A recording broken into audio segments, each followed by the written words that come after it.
இன்னைக்கு நான் சொல்ல போற கதை என்ன கதைன்னா, போன தடவ நான் சொன்ன எபிசோட் 8ஓட கதையோட தொடர்ச்சி. என்னன்னா, எனக்கு இப்போ புதுசா தான் அந்த கதையில உள்ளவங்க அந்த அம்மா, அப்பா இருக்காங்கல்ல, அவங்க அம்மாகிட்டேருந்து புதுசா கதை தெரிய வந்தது. என்னன்னாக்கா, அந்த பையன் வந்து இப்ப அந்த பையனுக்கு ஒரு 10 வயசு ஆயிடுச்சு. ஆயிட்டோனே, இப்ப அந்த பையனுக்கு வந்து ஒரு தம்பி பொறந்திருக்கான். பொறந்திருக்கிறப்ப, அப்ப சின்ன பையனா இருக்கான்னு சொல்லிட்டு, இது நடந்து இப்பதான் ஒரு 2 வாரம் கிட்ட ஆகுது. அப்ப சின்ன பையன் பொறந்திருக்கான்னு சொல்லிட்டு பார்த்துக்கிறதுக்காக, அந்த அப்பாவோட அம்மா வந்துட்டு கூட வந்து தங்கியிருக்காங்க. அப்ப கூட வந்து தங்கியிருக்கிறப்ப, ராத்திரி தூங்கும்போது இந்த 10 வயசு பையனும், அந்த பாட்டியும் வந்து ஒரு ரூம்ல படுத்துக்குவாங்களாம். இந்த சின்ன குழந்தையும், அம்மா, அப்பாவும் ஒரு ரூம்ல படுத்திருப்பாங்களாம்.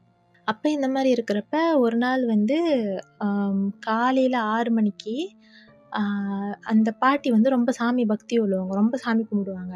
அப்ப அவங்க 6 மணிக்கெல்லாம் எந்திச்சு உட்காந்து ஒவ்வொரு நாளும் சாமி கும்பிடுவாங்களாம்.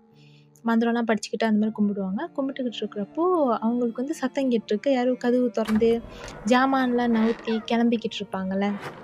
இப்ப வந்துட்டு எங்கேயாச்சும் கிளம்புறோம்னா, சீக்கிரம் சீக்கிரம் ஜாமான்லாம் தேடுவோம். அந்த மாரி சத்தம் இருக்கும்ல. அந்த மாரி நடக்கிற சத்தம், கதவு தொறந்து சாத்துற சத்தம்லாம் கேட்டுருக்கு. காலையில 6 மணிக்கு. அப்ப அந்த பாட்டி என்ன நெனச்சிருக்காங்க, "ஓ! ஒரு வேள வந்து மகன் தான் வந்துட்டு எந்திரிச்சு வேலைக்கு கெளம்புறாங்க போல இருக்கு." அப்படியே சொல்லிட்டு அந்த பாட்டி வந்து ஒண்ணும் சொல்லலையாம்.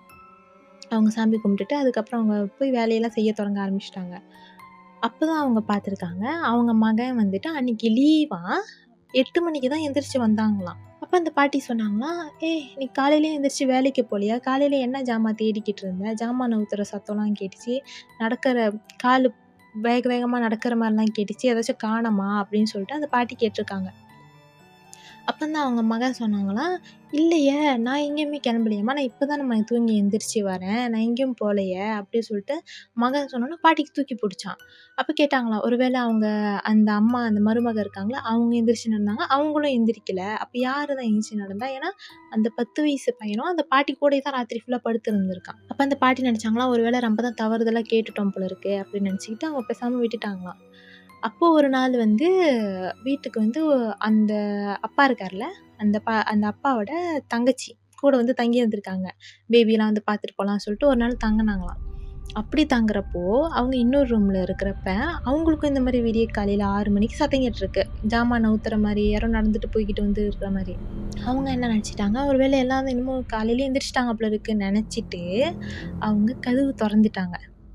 கதவு தொறந்தோனே தான் அவங்க பார்த்துருக்காங்க, ஒரு கருப்பு உருவம். அவங்க அந்த இப்ப அந்த நடுவுல வந்து சாப்பாடு மேசை மாதிரி இருக்கும். அந்த மேசைக்கிட்ட பட்டுன்னு நின்டுகிட்டு இருந்துட்டு, இவங்க கதவ டக்குன்னு தொறந்தோனே, அது அப்படியே நின்றுச்சாம். நின்றோனே இவங்களும் வந்துட்டு அப்படியே அந்த இடத்துல அப்படியே நின்னுட்டு அவங்களுக்கு என்ன சொல்றது? கத்துறதா? கூப்பிடுறதா? ஒண்ணுமே தெரியலையாம். பயந்து போய் நின்னுட்டாங்களாம். அது அவங்களுக்கு எப்படி கண்ணுக்கு தெரியுதுன்னா, உயரமான ஒரு உருவம் கருப்பா கை நீட்டா நிக்கிது. அவங்களுக்கு தெரியுதாம், அந்த உருவத்துக்கு தெரிஞ்சிருச்சு இவங்க பார்க்குறாங்கன்ட்டுன்னு. அது அப்படியே மெதுவா திரும்புதாம். இவங்க பயத்துல பட்டுன்னு கதவு சாத்தி பூட்டிட்டாங்களாம். பூட்டிட்டு இவங்களுக்கு என்ன சொல்றதுன்னு தெரியல. யார கூப்பிடுறது? என்ன பண்றதுன்னே தெரியலையாம். அப்போ அவங்க பயந்துகிட்டு அமைதியாவே ரூம்ல இருந்துட்டு அவங்க ஃபோன் எடுத்து அவங்க அம்மாக்கு அடிச்சிருக்காங்க. அவங்க அம்மாக்கு அடிச்சு இந்த மாரிம்மா ஏன்னா இவங்க ரூம் பக்கத்துல தான். ஆனா அவங்களால பக்கத்து ரூம் போறதுக்கு கூட தைரியம் இல்ல. ஃபோன் அடிச்சும்மா இந்த மாரி நான் பார்த்தேம்மா. ஏன்னா அவங்க அம்மா வெள்ளனே எந்திச்சிருவாங்கல்ல. இந்த மாரி பார்த்தேன்னு அவங்க அம்மா சொல்லியிருக்காங்க.